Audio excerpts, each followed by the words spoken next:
Sir ತಾವೇನು ಹೇಳ್ತಾ ಇದ್ರಿ? ಅದೇ ಇವರು ಜನಸುರಾಜ್ ಪಾರ್ಟಿ ಹೇಳ್ತಾರಲ್ಲ, ಇವರು ಬಿ ಜೆ ಪಿದು ಇದೊಂದು ಪ್ಲಾಯ್ ಅಂತೇಳಿ, ಅದು ನಾನು ಒಪ್ಪಲ್ಲ, ಜನನೂ ಒಪ್ಪಲ್ಲ. ಯಾಕಂದರೆ ಅವ್ರ ಬ್ಯಾಕ್ಗ್ರೌಂಡ್ ತೊಗೊರಿ ಹಿಂದಿಂದು. ಜನಸುರಾಜ್ ಪಾರ್ಟಿ ಚೀಫು ಪ್ರಶಾಂತ್ ಕಿಶೋರ್ ಅವ್ರ ಬ್ಯಾಕ್ಗ್ರೌಂಡ್ ತೊಗೊರಿ. He has worked more time with the Congress than the B J P. 2014 ನಾವು ಮಾಡೀವಿ ಅಂತ ಹೇಳಿದ್ ಬಿಟ್ಟರೆ, ಅದಾದಮೇಲೆ ಬಿ ಜೆ ಪಿಯವರಂತೂ ಎಲ್ಲಿ ನಮಗೆ ಮಾಡಿದರು ಅಂತ ಹೇಳಿಲ್ಲ. ಅದಾದಮೇಲೆ ಕಾಂಗ್ರೆಸ್ ಜೊತೆ ಮಾಡಿದರು. ಉತ್ತರ ಪ್ರದೇಶ ಎಲೆಕ್ಷನ್ ಫ್ಲಾಪು, ಎಲ್ಲೆಲ್ಲಿ ಹೋಗ್ಯಾರೆ ಅವರು ಅಲ್ಲಿ ಹೆಚ್ಚಾಗಿ ಫ್ಲಾಪೇ ಆಗಿದೆ. ಗೆಲ್ಲುವಂಥ ಪಾರ್ಟಿಗಳು ಬಂದಾಗ ಗೆದ್ದೀವಿ ಅಂತ ಹೇಳ್ಬಿಟ್ಟು ಕೆಲವು ಕಡೆ ಗೆದ್ದಿದೆ, ಕೆಲವು ಕಡೆ ಸೋತಿದ್ದಾರೆ ಸರ್. ಅಲ್ಲಿ ಈಗ ವೆಸ್ಟ್ ಬೆಂಗಾಲ್ದಾಗ ಇವ್ರು ನಾವು ಮಾಡೀವಿ ಅಂತ ನೀವು ಹಂಗಾದ್ರೆ ನೀವು MIM ಯಾರ ಕಡೆಗಿದ್ದಾರೆ ಅಂತ ಕೇಳಿದ್ರೆ ಏನು ಹೇಳ್ತೀರಿ? ಸರ್, MIM ಮೊದಲ ಸಲನೂ ನಿಂತಿತ್ತು. ಮೊದಲ ಸಲನೂ 29-30 ಸೀಟ್ ಕಾಂಟೆಸ್ಟ್ ಮಾಡಿತ್ತು. ಈ ಸಲ 43-45 ಮಾಡಿ ಇನ್ನೂ ಒಂದೂ ಬಂದಿಲ್ಲ. ಜೆಡಿಯು ಪ್ರಭಾವ ಈ ಬಾರಿ ಜಾಸ್ತಿ ಆಗಿದೆ. 72 ಸರ್. ಕಳೆದ ಬಾರಿಗಿಂತ ಇವರ ಬಲವರ್ಧನೆ ಆಗಿದೆ. ಕಾರಣ ಏನಿರ್ಬೋದು? ಕಾರಣ ಅದೇ ಬಿಜೆಪಿನೇ ಕಾರಣ ಅಂತ ಹೇಳ್ತೀನಲ್ಲ. ತಳಮಟ್ಟದಲ್ಲಿ ನಮ್ಮ ಸಂಘಟನೆ ತುಂಬಾ ಶಕ್ತಿಯುತವಾಗಿತ್ತು. ಎಲ್ಲ ಕ್ಷೇತ್ರಗಳಲ್ಲೂ ಬಿಜೆಪಿ ಜೆಡಿಯುಗೆ ಪೂರಕವಾಗಿ ಕೆಲಸ ಮಾಡ್ತು. ಸೀಟ್ ಹಂಚಿಕೆನಲ್ಲೂ ತುಂಬ ಶಕ್ತಿಶಾಲಿ ಇವ್ರಿಗೆ ಕ್ಯಾಂಡಿಡೇಟ್ಗಳಿಗೆ ನಾವು ಟಿಕೆಟ್ ಕೊಟ್ವಿ. ಇದು ವಿನ್ ಸಿಚುಯೇಷನ್ಗೆ ತೊಗೊಂಡೋಗೋದಕ್ಕೆ ಬಿ ಜೆ ಪಿಯ ಹೆಣದಂಥ ಸ್ಟ್ರಾಟಜಿ, ತಳಮಟ್ಟದಲ್ಲಿ ಮಾಡಿದಂಥ ಕಾರ್ಯ ಅವ್ರಿಗೆ ಪೂರಕವಾಗಿ ನಿಂತಿದೆ. ಸೀಟ್ ಯಾರು ಹೆಚ್ಚಿಗೆ ತೊಗೊಂಡ್ರು ಅನ್ನೋದ್ರಲ್ಲಿ ನಮಗೇನು ಪೈಪೋಟಿ ಏನಿಲ್ಲ. ಸ್ಟ್ರೈಕ್ ರೇಟ್ ಇಬ್ಬರೂ ಜಾಸ್ತಿ ಮಾಡ್ಕೋಬೇಕು ಅಂತಲೇ ಹೊರಟಿದ್ವಿ. 101ರಲ್ಲಿ ನೀವು ಜಾಸ್ತಿ ತೊಗೊಳ್ಳಿ, ನಾವು ಜಾಸ್ತಿ ತೊಗೊಳ್ಳಿ ಅಂತ. ಆ ರೀತಿ ವಿನ್ ಸಿಚುಯೇಷನ್ಗೆ ತೊಗೊಂಡೋಗುವಂಥ ಸಾಮರ್ಥ್ಯ ಬಿ ಜೆ ಪಿಗೆ ಯಾರು ಸೇರಿದ್ರೂ ಕೊಡ್ತಾ ಇದ್ದೀವಿ ಅನ್ನೋದು. ಎಲ್ ಜೆ ಪಿನೂ ನೋಡಿ, ಸ್ಟ್ರೈಕ್ ರೇಟ್ ನೋಡ್ತು ಅಂದರೆ ನಮ್ದಿರೋದು 67, ಅವರು 67%, ಅವರು 70%. ಎಲ್ ಜೆ ಪಿ 75% ಸ್ಟ್ರೈಕ್ ರೇಟ್ನಲ್ಲಿ ಕೂತ್ಕೊಂಡಿದ್ದಾರೆ ಅವರು. ಅಂದರೆ 29 ಸೀಟ್ನಲ್ಲಿ ಆವಾಗಲೇ 18 ಲೀಡಿಂಗ್ ಇದ್ದಾರೆ. ಅಂದರೆ ಈ ರೀತಿ ನಾವು ಶಕ್ತಿ ತುಂಬುವಂಥದ್ದು ಇದೆಲ್ಲ ಮಾಡ್ತಾ ಇದೀವಿ. ಅದೇ ಕಾಂಗ್ರೆಸ್ ಜೊತೆ ಯಾರು ಹೋದ್ರೂ ಹಳ್ಳ ಆಡಿತಾರೆ ನೋಡಿ ಸರ್. ಈಗಾಗಲೇ ಬಿಜೆಪಿ ಜೆಡಿಯು ಕಚೇರಿ ಮುಂಭಾಗದಲ್ಲಿ ಟೈಗರ್ ಜಿಂದಾ ಹೈ ಅನ್ನೋದು ನೆನ್ನೆಯಿಂದನೂ ಕೂಡ ನೋಡ್ತಾ ಇದೀವಿ. ಪೋಸ್ಟರ್ ನಾವು ದಾಖಲೆಯ ಮತದಾನವೇ ನಿತೀಶ್ ಗೆಲುವಿಗೆ ಮೊದಲ ಹೆಜ್ಜೆ ಅನ್ನುವಂಥದ್ದನ್ನ ಹೇಳ್ತಾ ಇದ್ದಾರೆ. ನಮ್ಮ ಹುಲಿ ನಿತೀಶ್ ಫಲಿತಾಂಶದ ಬಳಿಕ ಮತ್ತೆ ಗರ್ಜಿಸುತ್ತೆ ಅನ್ನುವಂಥದ್ದನ್ನ ಅಲ್ಲಿ ಘೋಷಣೆಗಳನ್ನ ಕೂಗ್ತಾ ಇದ್ದಾರೆ. ಜೆಡಿಯು ಕಚೇರಿ ಮುಂದೆ ಈಗಾಗಲೇ ಟೈಗರ್ ಜಿಂದಾ ಹೈ ಅನ್ನುವಂಥ ಒಂದು ಪೋಸ್ಟರ್ ಗಳನ್ನ ಈಗಾಗಲೇ ಅಳವಡಿಸ್ಬಿಟ್ಟಿದ್ದಾರೆ. ಅಂದ್ರೆ ಎಲೆಕ್ಷನ್ ಮುಂಚೆ ತುಂಬಾ ಕಳೆಗುಂದಿದ್ರು, ಸ್ವಲ್ಪ ಫಿಸಿಕಲಿ ವೀಕ್ ಆಗಿದ್ದಾರೆ, ಯಾಕೋ ಹುಷಾರಿಲ್ಲ ಅಂತ ಅನ್ನಿಸ್ತಾ ಇದೆ, ಸೈಡ್ ಲೈನ್ಗೆ ಹೋಗ್ತಾರೆ ಅನ್ನೋದ್ರ ಬಗ್ಗೆ ಇತ್ತು. ಬಟ್ ಹತ್ತತ್ರ ಬರ್ತಾ ಇರೋ ಹಾಗೆ ಅವರು ಟ್ರಿಪ್ಗಳನ್ನು ಶುರು ಮಾಡಿದ್ರು, ಗುರುದ್ವಾರಕ್ಕೆಲ್ಲ ಹೋದ್ರು, ದೇವಸ್ಥಾನಗಳಿಗೆಲ್ಲ ಹೋದ್ರು, ನಾನು ಫಿಟ್ ಅಂಡ್ ಫೈನ್ ಆಗಿದ್ದೀನಿ ಅನ್ನೋದನ್ನ ಕೂಡ ತೋರಿಸಿದ್ರು. ಅಂದ್ರೆ ಈಗಲೂ ಕೂಡ ಸಿಎಂ ಅಭ್ಯರ್ಥಿ ಅವರೇನಾ ಸರ್ ಹಾಗಾದ್ರೆ NDA ಇಂದ? ನೋಡಿ, ನಮ್ಮ ರಾಷ್ಟ್ರೀಯ ನಾಯಕರಾದಂಥ ಅಮಿತ್ ಶಾ ಅವರು ಸ್ಪಷ್ಟವಾಗಿ ಹೇಳಿದ್ದಾರೆ, ಚುನಾವಣೆ ಆಗಲಿ, ಚುನಾವಣೆ ಬಂದ್ಮೇಲೆ ಆ ಪಾರ್ಲಿಮೆಂಟರಿ ಏನ್ ಸೇರುತ್ತೆ ಅವರು ತೀರ್ಮಾನ ಮಾಡ್ತಾರೆ ಅಂತ ನೋಡಿ.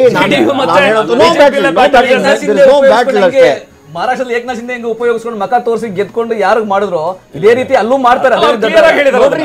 ನಮ್ಮ ನೇತೃತ್ವ ಅವರೇ, ನಿತೀಶ್ ಕುಮಾರ್ ನೇತೃತ್ವ. ಬಟ್ ರಿಸಲ್ಟ್ ಬರಲಿ.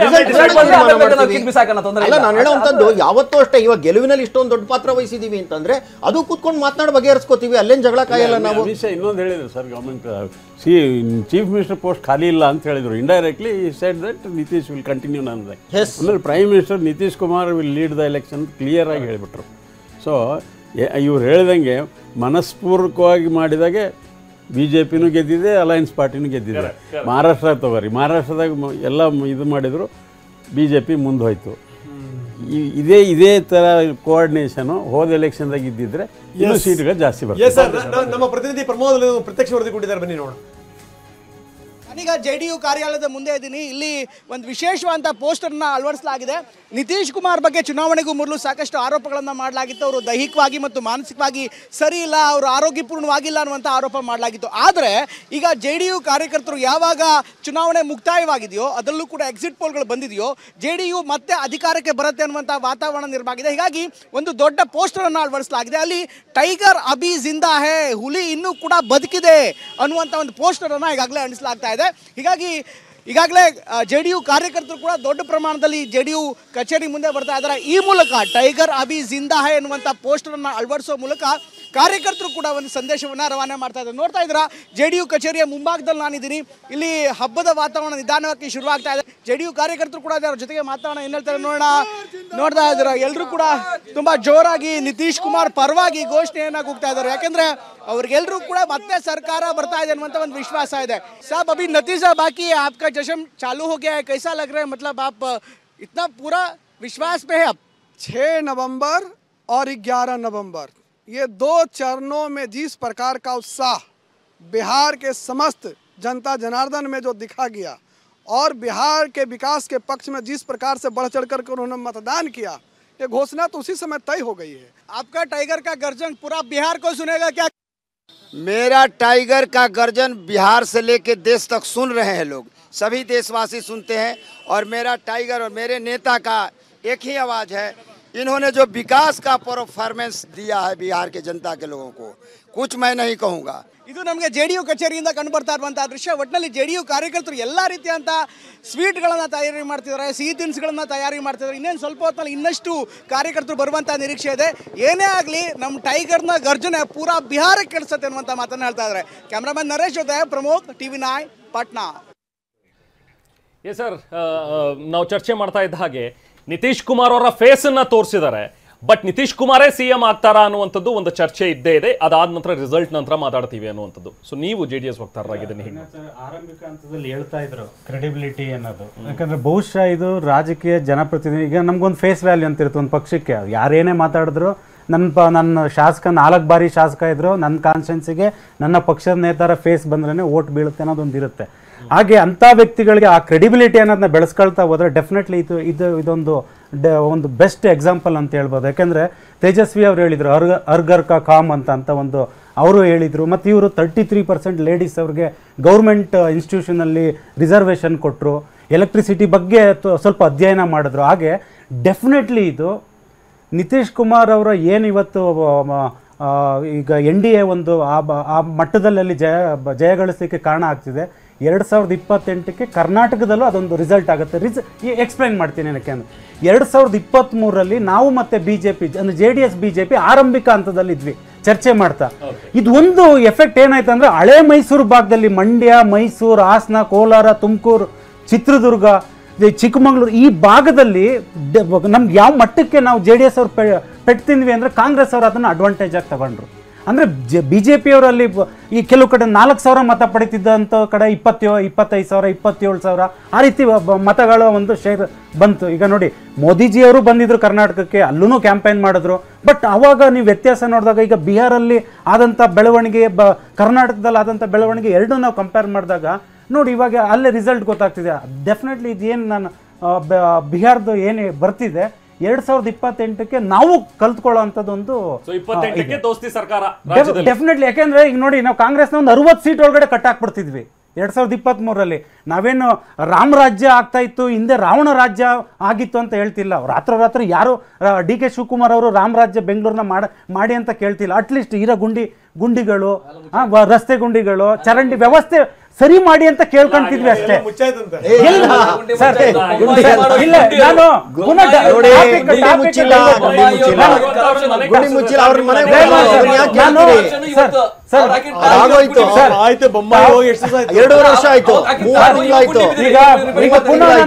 ಡೈವರ್ಟ್ ಮಾಡಲ್ಲ ಯಾಕಂದ್ರೆ ಈಗ ಕಾಂಗ್ರೆಸ್ ಅವರು ನೋಟಿಫೈ ಮಾಡಲಿಲ್ಲ. ಎಕ್ಸಾಂಪಲ್ ಕಮಿಷನರ್ ನಿರಂತರ ಮುನ್ನಡೆಯನ್ನ ಸಾಧಿಸ್ತಾ ಇದೆ ಈಗ NDA. ನೋಡಿ, NDA 165 ಕ್ಷೇತ್ರಗಳಲ್ಲಿ ಮುನ್ನಡೆಯನ್ನ ಪಡ್ಕೊಂಡಿದೆ. ಈಗ 72 ಕ್ಷೇತ್ರಗಳಲ್ಲಿ ಮಹಾಗಠಬಂಧನ್ ಮುನ್ನಡೆ, ಸೆಂಚುರಿ ಬಾರಿಸಿದಂತಹ ಮಹಾಗಠಬಂಧನ್ ಒಂದೊಂದಾಗಿ ಇಳಿತಾ ಬರ್ತಾ ಇದೆ. ಈಗ ನಿರಂತರ ಮುನ್ನಡೆಯನ್ನ ಈಗ NDA ಸಾಧಿಸ್ತಾ ಇರುವಂತದನ್ನ ಗಮನಿಸ್ತಾ ಇದೀವಿ. 165 ಕ್ಷೇತ್ರಗಳು, 165 ಅಂದ್ರೆ 162 ದಾಟಿದ್ರೆ 2/3. ಎಸ್, 2/3 ಕೊಟ್ಟೋದ್ವಿ. ಅಂದ್ರೆ ಲೀಡ್ ನಾನು ಹೇಳ್ತಾ ಇರೋದು, ಇನ್ನು ಗೆದ್ದಿದ್ದೀವಿ ಅಂತ ನಾನು ಹೇಳಲ್ಲ. ಟ್ರೆಂಡ್ 2/3 ಮೆಜಾರಿಟಿಗೆ ಹೋಗ್ತಾ ಇದೀವಿ.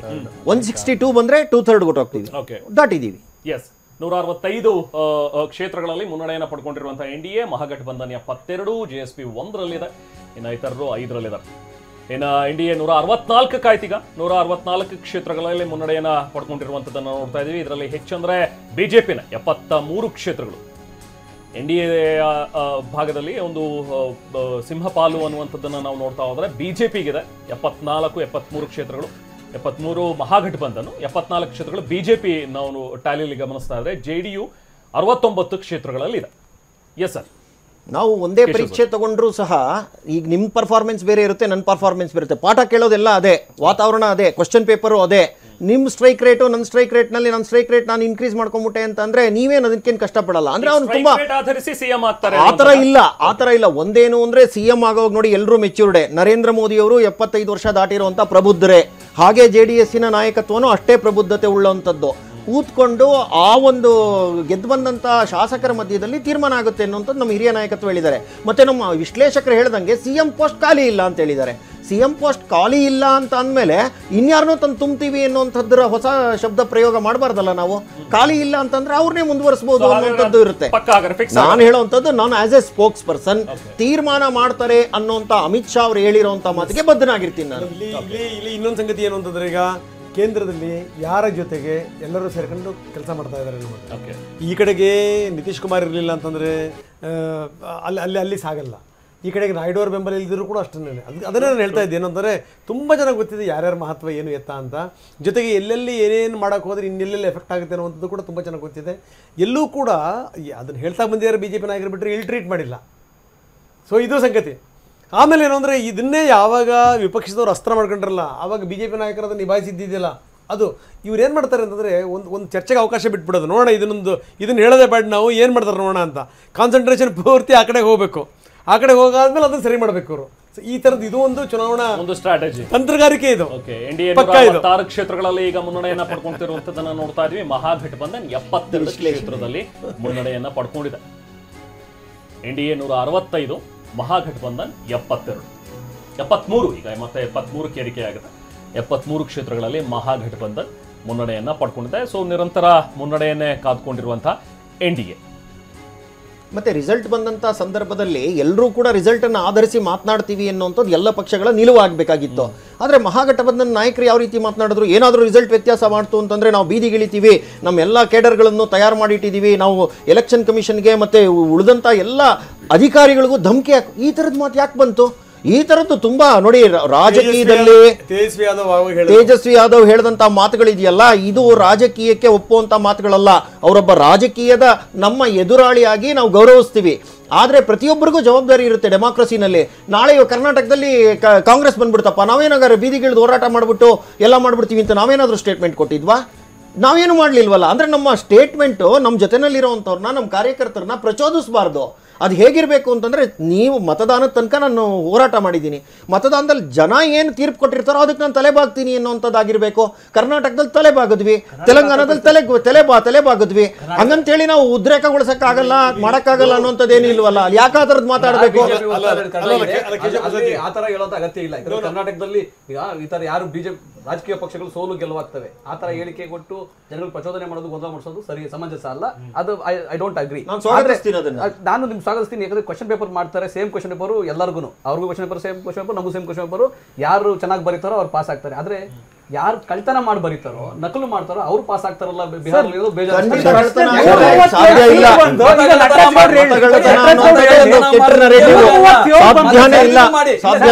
ಅಭಿನಂದನೆ ನಿಮಗೆ.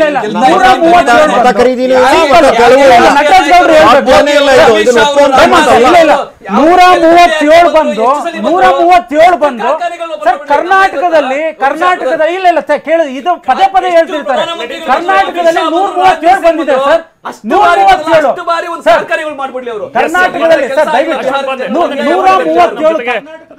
ಬಿಹಾರದಿಂದ ನಮ್ಮ ಜೊತೆಗೆ ನಮ್ಮ ಪ್ರತಿನಿಧಿ ಕೂಡ ಜಾಯ್ನ್ ಆಗಿದ್ದಾರೆ. ಅವ್ರ ಜೊತೆಗೂ ಕೂಡ ಮಾತಾಡೋಣ. 74 ಕ್ಷೇತ್ರಗಳಲ್ಲಿ ಈಗ ಮಹಾಗಠಬಂಧನ್ ಮುನ್ನಡೆಯನ್ನ ಕಾದ್ಕೊಂಡಿರುವಂತದನ್ನ ನೋಡ್ತಾ ಇದೀವಿ. ಬಟ್ NDA ಸ್ಟಿಲ್ ನಿರಂತರವಾಗಿ ಮುನ್ನಡೆಯನ್ನ ಪಡ್ಕೊಂಡಿದೆ. ನಾವು ಪ್ರತಿನಿಧಿ ಪ್ರಮೋದ್ ಬಿಹಾರದಿಂದ ಈಗ ಜಾಯ್ನ್ ಆಗ್ತಾ ಇದ್ದಾರೆ. ಪ್ರಮೋದ್, ಈಗ ಒಂದು ಜಯದ ಹೊನಲು ಏನಾದ್ರೂ ಅಲ್ಲಿ ಕಾಣಿಸ್ತಾ ಇದೆಯಾ? ಆಲ್ರೆಡಿ ಸಂಭ್ರಮಾಚರಣೆಗಳು ಅಲ್ಲಿ ನಡೀತಾ ಇದೆಯಾ? ಈಗ BJP ಕಚೇರಿಯಲ್ಲಿ ಅಥವಾ JDU ಕಚೇರಿಯಲ್ಲಿ ಹೇಗಿದೆ ಸದ್ಯಕ್ಕೆ ಒಂದು ವಾತಾವರಣ? ಅಲ್ಲಿಂದ ಯಾವ ರೀತಿಯಾಗಿ ಸೀನ್ ಅನ್ನ ಎಕ್ಸ್ಪ್ಲೇನ್ ಮಾಡಬಹುದು? Pramod, over to you. Rehman, ನಾನೀಗ JDU ಕಚೇರಿಯಲ್ಲಿ ಇದ್ದೀನಿ. JDU ಕಚೇರಿಯಲ್ಲಿ ಈಗಾಗಲೇ ಕಾರ್ಯಕರ್ತರು ನಿಧಾನವಾಗಿ ಬರ್ತಾ ಇದ್ದಾರೆ. JDU ಕಚೇರಿಯ ಹೊರಭಾಗದಲ್ಲಿ ಈಗಾಗಲೇ ಟೆಂಟ್ಗಳನ್ನು ಕೂಡ ಹಾಕಲಾಗ್ತಾ ಇದೆ. ಇನ್ಫ್ಯಾಕ್ಟ್ ಈಗ ನಿನ್ನೆಯೇ ಸಾಕಷ್ಟು ದೊಡ್ಡ ಸಂಖ್ಯೆಯಲ್ಲಿ ಕಾರ್ಯಕರ್ತರು ಈ ಭಾಗಕ್ಕೆ ಬಂದಿದ್ರು. ಟೈಗರ್ ಅಭಿ ಜಿಂದಾ ಹೇ, ಇದು JDU ಕಚೇರಿಯಿಂದ ಕೇಳಿಬರ್ತಾ ಇರುವಂತಹ ಘೋಷಣೆ ರೆಹಮಾನ್. ಯಾಕೆಂದರೆ ನಿನ್ನೆ ಬಹುದೊಡ್ಡದಾದಂಥ ಒಂದು ಪೋಸ್ಟರನ್ನು ಹಾಕಲಾಗಿತ್ತು. ನಿತೀಶ್ ಕುಮಾರ್ ಅವರನ್ನ ಹುಲಿಗೆ ಹೋಲಿಸಿ ಟೈಗರ್ ಅಭಿ ಜಿಂದಾ ಹೇ ಎನ್ನುವಂಥ ಪೋಸ್ಟರ್ಗಳನ್ನು JDU ಕಚೇರಿಯ ಸುತ್ತಮುತ್ತಲು ಪಾಟ್ನಾ ಅಂತ ಪ್ರಮುಖ ಭಾಗದಲ್ಲಿ ಅಳವಡಿಸಲಾಗಿತ್ತು. ಇವತ್ತು ಎಲ್ಲ ಕಾರ್ಯಕರ್ತರು ಕೂಡ, ಅಂದರೆ JDUನ ಎಲ್ಲ ಕಾರ್ಯಕರ್ತರು ಕೂಡ ಈಗ ಫಲಿತಾಂಶ ನೋಡ್ತಾ ಇದ್ದಂತೆ ಈಗ ಈ ನಂಬರ್ಸ್ಗಳನ್ನು ನೋಡ್ತಾ ಇದ್ರೆ ಟೈಗರ್ ಅಭಿ ಜಿಂದಾ ಹೇ ಎನ್ನುವಂಥ ಘೋಷಣೆಯನ್ನು ಮತ್ತೆ ಹೇಳ್ತಿದ್ದಾರೆ. ಹೀಗಾಗಿ ಸಹಜವಾಗಿ ಅವರೆಲ್ಲರಿಗೂ ಕೂಡ ಒಂದು ಖುಷಿಯಾದಂಥ ಸಂದರ್ಭ. ಇನ್ನೊಂದು ಕೆಲವೇ ಹೊತ್ತಿನಲ್ಲಿ ಇನ್ನಷ್ಟು ಹೆಚ್ಚಿನ ಸಂಖ್ಯೆಯಲ್ಲಿ ಈಗಾಗಲೇ ಬರ್ತಾರೆ. ಯಾಕೆಂದರೆ ಈ ಎಲ್ಲ ಡೆವಲಪ್ಮೆಂಟ್ಗಳನ್ನು, ಈ ಎಲ್ಲ ಸಂಭ್ರಮವನ್ನು ಆಚರಿಸೋದಕ್ಕೆ ಹೆಚ್ಚಿನ ಸಂಖ್ಯೆಯಲ್ಲಿ ಕಾರ್ಯಕರ್ತರನ್ನ ವಹಿಸಿ ಅವರಿಗೋಸ್ಕರ ಒಂದು ಕಾರ್ಯಕ್ರಮವನ್ನು ಮಾಡೋದಕ್ಕೆ JDU ಕೂಡ ತಯಾರಾಗ್ತಾ ಇದೆ. ಇನ್ನೊಂದು ಕಡೆಗೆ ಸಾಕಷ್ಟು ವಿಶ್ಲೇಷಣೆಗಳು ಕೂಡ ಆಗ್ತಾ ಇದೆ. ಯಾಕೆ ಈ ರೀತಿಯಾದಂಥ ಫಲಿತಾಂಶ ಬಂತು? ಬಹುಶಃ ನೆಕ್ ಟು ನೆಕ್ ಫೈಟ್ ಕಳೆದ 2020 ಚುನಾವಣೆಯಲ್ಲಾಗಿತ್ತು. ಆದರೆ ಈ ಬಾರಿ ಏನಾದರೂ ಕೂಡ ಗಠಬಂಧನ್ಗೆ ಸಾಕಷ್ಟು ಅವಕಾಶ ಇತ್ತ ಅನ್ನುವಂಥ ಮಾತುಗಳು ಕೂಡ ಕೇಳಿಬಂದಿತ್ತು. ಆದರೆ ಎಲ್ಲ ಬೆಳವಣಿಗೆಗಳನ್ನ ಗಮನಿಸ್ತಾ ಇದ್ರೆ ಇಲ್ಲಿ ಬಿಹಾರದಿಂದ ಕಂಡುಬರ್ತಾ ಇರುವಂಥ ಚಿತ್ರಣ ರೆಹಮಾನ್, ಇಲ್ಲಿ ಆಡಳಿತ ಪಕ್ಷ ಒಂದಾಗಿತ್ತು, ವಿಪಕ್ಷ ಅಂದರೆ ಯಾರು ಆಡಳಿತಾರೂಢ ಪಕ್ಷವನ್ನು ಎದುರಿಸ್ತಾ ಇದ್ರು ಅವರು ಸಂಪೂರ್ಣವಾಗಿ ತುಂಡಾಗಿದ್ರು, ಅಂದರೆ ಸಂಪೂರ್ಣವಾಗಿ ವಿಘಟನೆ ಹೊಂದಿದ್ರು. ಇದು ಕೂಡ ಎಲ್ಲ ಒಂದು ಕಡೆಗೆ ಸೋಲಿಗೆ ಕಾರಣ ಅಂದರೆ ತಪ್ಪಾಗಲ್ಲ. ಜೊತೆಗೆ ಈಗ ವೋಟ್ ಚೋರಿ ಬಗ್ಗೆ ಸಾಕಷ್ಟು ದೊಡ್ಡ ಪ್ರಮಾಣದಲ್ಲಿ ಚರ್ಚೆ ನಡೀತಾ ಇದೆ. ವೋಟ್ ಚೋರಿಯಿಂದಾಗಿಯೇ ಒಂದು ಅಸ್ತ್ರವಾಗತ್ತೆ, ಬಿಹಾರದಲ್ಲಿ ಜನ ರೆಸ್ಪಾನ್ಸ್ ಮಾಡ್ತಾರೆ ಅಂತ. ಆರಂಭದಲ್ಲಿ ರಾಹುಲ್ ಗಾಂಧಿ ಬಂದಂಥ ಸಂದರ್ಭದಲ್ಲಿ, ಅಭಿಯಾನ ಮಾಡಿದಂಥ ಸಂದರ್ಭದಲ್ಲಿ ಸಹಜವಾಗಿ ಅವ್ರಿಗೊಂದು ರೆಸ್ಪಾನ್ಸ್ ಅಂತ ಸಿಕ್ತು. ಆದರೆ ತಳಮಟ್ಟದಲ್ಲಿ ಈ ವೋಟ್ ಚೋರಿ ಅನ್ನುವಂಥದ್ದು ನಿಜಕ್ಕೂ ಇಶ್ಯೂನಾ ಅಂತ ಕೇಳಿದ್ರೆ ಖಂಡಿತವಾಗ್ಲೂ ಇಲ್ಲ. ಯಾಕೆಂದರೆ ಬಿಹಾರದಂಥ ನೆಲದಲ್ಲಿ ವೋಟ್ ಚೋರಿ ಎಲ್ಲ ಬೇಟಿಕಾ ಚೋರಿ ಹೋಗ್ತೈತೆ ಅಂತ ಹೇಳ್ತಿದ್ರು. ಅಂದರೆ ನಮ್ಗೆ ಮತ ಕಳ್ತನ ಮಾಡೋದಿರಲಿ, ನಮ್ಮ ಮನೆ ಮಕ್ಕಳನ್ನೇ ಕಳ್ತನ ಮಾಡ್ತಾ ಇದ್ರು, ಅಂಥ ಒಂದು ಪರಿಸ್ಥಿತಿ ಕೂಡ ಇದೆ. ಹೀಗಾಗಿ ವೋಟ್ ಚೋರಿ ಅನ್ನುವಂಥ ಒಂದು ವಿಚಾರ ಏನಿದೆ ಅದು ಅಷ್ಟು ಪ್ರಸ್ತುತ ಅಂತ ಇಲ್ಲಿನ ಜನಕ್ಕೆ ಅನಿಸ್ತಿಲ್ಲ. ಒಂದು ಭಾಗ ಇನ್ನು ವೋಟ್ ಚೋರಿ ಅಂತ ನೀವು ಅಭಿಯಾನ ಮಾಡಿದ್ರಿ, ಓಕೆ, ಒಂದು ವೇಳೆ ಆಗಿದೆ ಅಂತ ಅದಕ್ಕೆ ದಾಖಲೆ ಕೊಡಿ ಅಂತ ಕೇಳಿದ್ರು, ಆಯಿತು. ಅದಾದ್ಮೇಲೂ ಕೂಡ ಒಂದು ಅಭಿಯಾನ ಮಾಡಾದ್ಮೇಲೆ ಸರಿಸುಮಾರು 55 ದಿನ ವೋಟ್ ಚೋರಿ ಅಭಿಯಾನ ಆದ್ಮೇಲೆ ರಾಹುಲ್ ಗಾಂಧಿ ಬಿಹಾರಕ್ಕೆ ಬರಲೇ ಇಲ್ಲ. ಅದು ಕೂಡ ಒಂದು ದೊಡ್ಡ ಸಮಸ್ಯೆ ಆಯಿತು. ಇನ್ನು ಟಿಕೆಟ್ ಹಂಚಿಕೆ ವಿಚಾರದಲ್ಲಿ ಮಹಾಗಠಬಂಧನ್ RJD ಮತ್ತು ಕಾಂಗ್ರೆಸ್ ನಡುವೆ ಸಾಕಷ್ಟು ವಿರೋಧಾಭಾಸಗಳಿದ್ವು. ಜೊತೆಗೆ 15ರಿಂದ 16 ಕ್ಷೇತ್ರಗಳಲ್ಲಿ ಗೊಂದಲ ಕ್ರಿಯೇಟ್ ಆಯಿತು. 11 ಕ್ಷೇತ್ರಗಳಲ್ಲಿ ಇಬ್ಬರು ಕೂಡ ಫ್ರೆಂಡ್ಲಿ ಫೈಟೇ ಮಾಡಿಬಿಟ್ರು. ಈ ಎಲ್ಲ ಕಾರಣಗಳಿಂದ ಅಂದರೆ ಅನಾಲಿಸಿಸ್ ಮಾಡ್ತಾ ಹೋದರೆ ಬೇರೆ ಬೇರೆ ಕಾರಣಗಳಿದೆ. ಬಿಹಾರದ ನೆಲವನ್ನು ನಾವು ಕರ್ನಾಟಕದಲ್ಲಿ ಕೂತು ವಿಶ್ಲೇಷಣೆ ಮಾಡೋದು ಅಥವಾ ಇಲ್ಲಿನ ಮೂಲಭೂತ ಸಮಸ್ಯೆಗಳೇ ಬೇರೆಯದ್ದಾಗಿದೆ. ಜೊತೆಗೆ ಮಹಿಳಾ ವೋಟರ್ಗಳು, ನಾನು ಮೊದಲಿಂದನೂ ಕೂಡ ಅಂದರೆ ವೋಟಿಂಗ್ ದಿನ ರಿಪೋರ್ಟ್ ಮಾಡ್ತಾ ಇದ್ದಂಥ ಸಂದರ್ಭದಲ್ಲೂ ಹೇಳ್ತಾ ಇದ್ದೆ, ಮಹಿಳೆಯರು ತುಂಬ ದೊಡ್ಡ ಪ್ರಮಾಣದಲ್ಲಿ ಬರ್ತಾ ಇದ್ದಾರೆ. ಮಹಿಳಾ ವೋಟರ್ಗಳು ಪ್ರತ್ಯೇಕ ಸಾಲಿದೆ. ಸಂಜೆ 6 ಗಂಟೆ ತನಕ ಕೂಡ ಎಲ್ಲರೂ ಕೂಡ ಹೊರಗಡೆ ನಿಂತ್ಕೊಂಡು ಮಹಿಳಾ ವೋಟರ್ಗಳು ವೋಟ್ ಮಾಡ್ತಾ ಇದ್ದಾರೆ. ಆ ಥರ ಚಳಿ ಇತ್ತು, ಸುಮಾರು 14-15 ಡಿಗ್ರಿ ಇತ್ತು, ಆದರೂ ಕೂಡ ಜನ ಬಂದು ವೋಟ್ ಹಾಕಿದ್ದಾರೆ. ಅಂದರೆ ಇದು ಆ್ಯಂಟಿ ಇನ್ಕಂಬೆನ್ಸಿ ಇರ್ಬೋದಾ ಅನ್ನುವಂಥ ಒಂದು ಅನಾಲಿಸಿಸ್ ಇತ್ತು. ಆದರೆ ಯಾವಾಗ ಮಹಿಳೆಯರು ದೊಡ್ಡ ಪ್ರಮಾಣದಲ್ಲಿ ಬಂದಿದ್ದಾರೆ ಅದು ಪ್ರೋ ಇನ್ಕಂಬೆನ್ಸಿ ಆಗಿ ಬದಲಾಗಿರುವಂಥ ಸಾಧ್ಯತೆ ಇದೆ ಅನ್ನುವಂಥ ವಿಶ್ಲೇಷಣೆಗಳು ಕೂಡ ಕೇಳಬಂತು. ಯಾಕೆಂದರೆ ನಿತೀಶ್ ಕುಮಾರ್ ಬಗ್ಗೆ ಎಷ್ಟೇ ಆ್ಯಂಟಿ ಇನ್ಕಂಬೆನ್ಸಿ ಇದ್ರು, ಸರ್ಕಾರದ ಬಗ್ಗೆ ಎಷ್ಟೇ ಒಪಿನಿಯನ್ ಇದ್ರೂ ಕೂಡ ನಿತೀಶ್ ಕುಮಾರ್ ಬಗ್ಗೆ ಜನ ಇನ್ನೂ ಕೂಡ ಒಲ್ಬಿಟ್ಕೊಂಡಿದ್ದಾರೆ ರೆಹಮಾನ್. ಇವತ್ತಿಗೂ ಕೂಡ ನಿತೀಶ್ ಕುಮಾರ್ ಬೇರೆಲ್ಲ ಬಿಹಾರದ ಇನ್ನಿತರ ಪ್ರಮುಖ ನಾಯಕರುಗಳಿಗೆ ಕಂಪೇರ್ ಮಾಡಿದ್ರೆ ಖಂಡಿತವಾಗ್ಲೂ ಒಂದು ವಿಶ್ವಾಸಾರ್ಹ ನಾಯಕತ್ವ ಅಂತದಿದೆ. ಈ ಕಾರಣಕ್ಕೋಸ್ಕರ ನಿತೀಶ್ ಕುಮಾರ್ಗೆ ಮತ ಹಾಕಿದ್ದಾರೆ. ಮತ್ತೊಂದು ವಿಚಾರ, ತೇಜಸ್ವಿ ಯಾದವ್ ಬಗ್ಗೆ ಕೂಡ ಈ ನೆಲದಲ್ಲಿ ಅಷ್ಟೇ ಉತ್ತಮ ಅಂತ ಬೆಂಬಲ ಇದೆ. ಆದರೆ ಅವರ ಪಾರ್ಟ್ನರ್ಗಳು ಯಾರಿದ್ದಾರೆ, ಕಾಂಗ್ರೆಸ್ ಇರ್ಬೋದು, VIP ಪಕ್ಷನೇ ಇರ್ಬೋದು, ಇನ್ನಿತರ ಪಕ್ಷರು ಯಾರಿದ್ದಾರೆ, ಅವರು ಅದೇ ರೀತಿ ಪರ್ಫಾರ್ಮೆನ್ಸ್ ಮಾಡ್ತಾ ಇಲ್ಲ. ಅದು ಕೂಡ ಇಲ್ಲ ಒಂದ್ ಕಡೆಗೆ ಈ ಬಾರಿ ಸಾಕಷ್ಟು ತೊಂದರೆ ಆಗಿದೆ. ಜೊತೆಗೆ ಅತ್ತ ತೇಜಸ್ವಿ ಯಾದವ್ ಪಕ್ಷ ಅಂದ್ರೆ RJDನ 2 ಭಾಗ ಆಯಿತು. ತೇಜ್ ಪ್ರತಾಪ್ ಕೂಡ ಬೇರೆ ಬೇರೆ ಹೋದ್ರು. ಈ ಎಲ್ಲ ಕಾರಣಗಳಿದೆ. ಇದೆಲ್ಲಕ್ಕಿಂತ ಹೆಚ್ಚಾಗಿ ಇಲ್ಲಿ ತೇಜಸ್ವಿ ಯಾದವ್ ಈ ಬಾರಿಯ ಚುನಾವಣೆಯಲ್ಲಿ 2020 ಕಂಪೇರ್ ಮಾಡಿದ್ರೆ ನಾವು ವಿಲ್ ಟೇಕ್ ಲಾಸ್ಟ್ 30 ಸೆಕೆಂಡ್ಸ್, ಕಳೆದ 2020 ಚುನಾವಣೆಗೆ ಕಂಪೇರ್ ಮಾಡಿದ್ರೆ ಈ ಬಾರಿ ಅಷ್ಟೊಂದು ಹವಾ ಇರಲಿಲ್ಲ. ಜೊತೆಗೆ ಪ್ರಶಾಂತ್ ಕಿಶೋರ್ ಕೇಳಿದಂಥ ಪ್ರತಿ ಪ್ರಶ್ನೆಗಳು ಕೂಡ ಹೆಚ್ಚಾಗಿ ತೇಜಸ್ವಿ ಯಾದವ್ನೇ ಡ್ಯಾಮೇಜ್ ಮಾಡ್ತು ಬಿಟ್ರೆ ಬಿಜೆಪಿಗರನ್ನ ಡ್ಯಾಮೇಜ್ ಮಾಡಿಲ್ಲ. ಯಾಕೆಂದ್ರೆ ಬಿಜೆಪಿಗರು ಪ್ರಶಾಂತ್ ಕಿಶೋರ್ಗೆ ರಿಯಾಕ್ಟೇ ಮಾಡ್ತಾ ಇರಲಿಲ್ಲ. ಪ್ರಶಾಂತ್ ಕಿಶೋರ್ಗೆ ರಿಯಾಕ್ಟ್ ಮಾಡಿದ್ರೆ ಅದು ಇನ್ನಷ್ಟು ಇಶ್ಯೂಸ್ ಆಗುತ್ತೆ ಅನ್ನುವಂಥದ್ದು ಬಿಜೆಪಿ ಗೊತ್ತಿತ್ತು. ಹೀಗಾಗಿ ರಣತಂತ್ರದ ಭಾಗವಾಗಿ ಪ್ರಶಾಂತ್ ಕಿಶೋರ್ ಕೇಳುವಂಥ ಪ್ರತಿ ವಿಷಯನೂ ಕೂಡ ಅವ್ರು ಕೇಳ್ತಾ ಇರಲಿಲ್ಲ. ಹೀಗಾಗಿ ಸಾಕಷ್ಟು ವಿಚಾರ ಇದೆ. ಎನಿವೆ ಇದು JDUನ ಟೈಮ್, ಇದು NDAನ ಟೈಮು, ಬಿಜೆಪಿ ನಾಯಕರ ಟೈಮು. ಅವರಿಗೆ ಸಂಭ್ರಮಾಚರಣೆಗೆ ಮತ್ತೊಂದು ಅವಕಾಶ ಸಿಕ್ಕಂತೆ ಆಗಿದೆ ರೆಹಮಾನ್. Thank you Pramod.